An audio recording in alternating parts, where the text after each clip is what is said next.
What's up, family? Back with a quick video. Somebody asked me about the mental health. I still got my Dr. Cleaning Pros on that. Did some pressure washing there, you guys. Did a little mental health today, but somebody asked me a question about mental health payouts. I don't really like talking too much about the mental health field and money and stuff like that. I really don't, but I don't mind sharing for the prices for particular services, things you can look up on Google yourself. But peer support, somebody asked me about payouts. What does Medicaid pay out for peer support?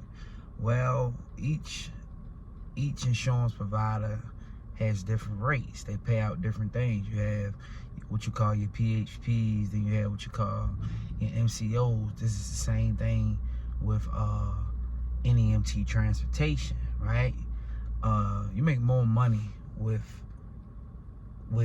dealing with services such as OPT, peer support, things in that matter, things from that perspective, than you do with the transportation.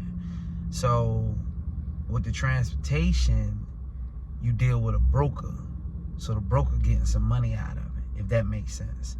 But when you're dealing with a mental health agency, when you're dealing with other services, you're not dealing with a broker. You, as the provider, is dealing strictly with the insurance company, if that makes sense. So peer support, some PHPs are paying $48 an hour. Some MCOs right now are paying $72 an hour, so per billing hour.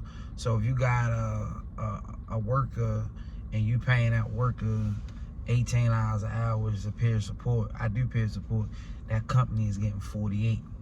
For some MCOs, they're getting 72, and they're paying that worker 18. But you got to take other things in effect, such as managers, admins, things like that. You can't half step when you start a mental health agency like you can do a transportation company.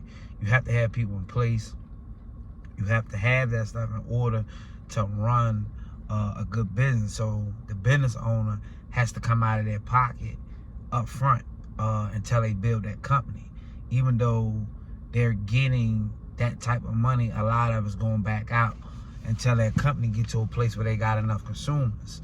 It's just like transportation. You got to have clients as well as a mental health agency. You have to have clients, and you have to have contracts with the insurance companies.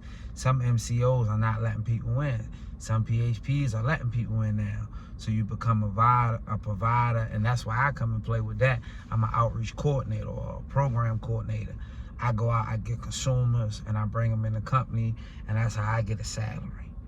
You know, so that's how that kind of works. Yes, you can make a lot more money with mental health, but you shouldn't be in mental health just for the money. You gotta have some type of passion for the people.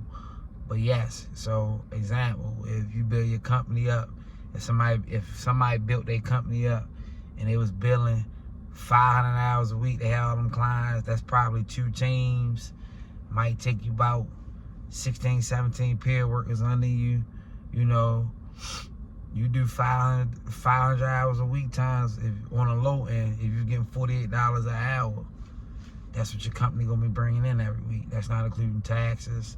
That's not including what you're paying people, because that's not including your salaries neither, and your rent for your overhead. But that's guaranteed money. That money gonna be there.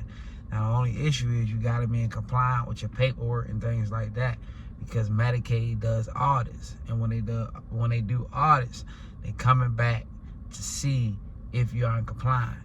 So that's just a little snippet on that.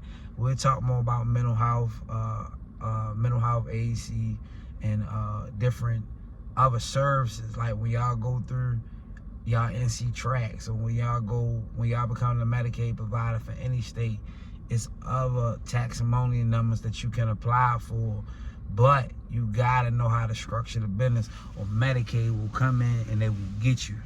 You know, so you have to do things the right way. You have to do things in decency and order.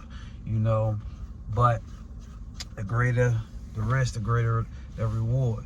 Yeah, it'll smoke NEMT as far as money.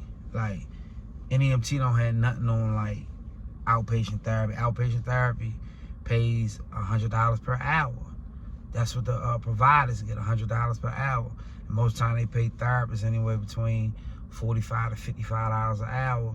And then the company keeps the 45 or the 40, even if they pay them 60. You got some services that's paying, and you got CST, you got CST, you got group homes. Man, there's so many different services, you guys. But we'll talk more about that. Y'all be blessed. But somebody asked about the price, so I just want to make a quick video about the price. Y'all be blessed. I'll catch y'all in the next one.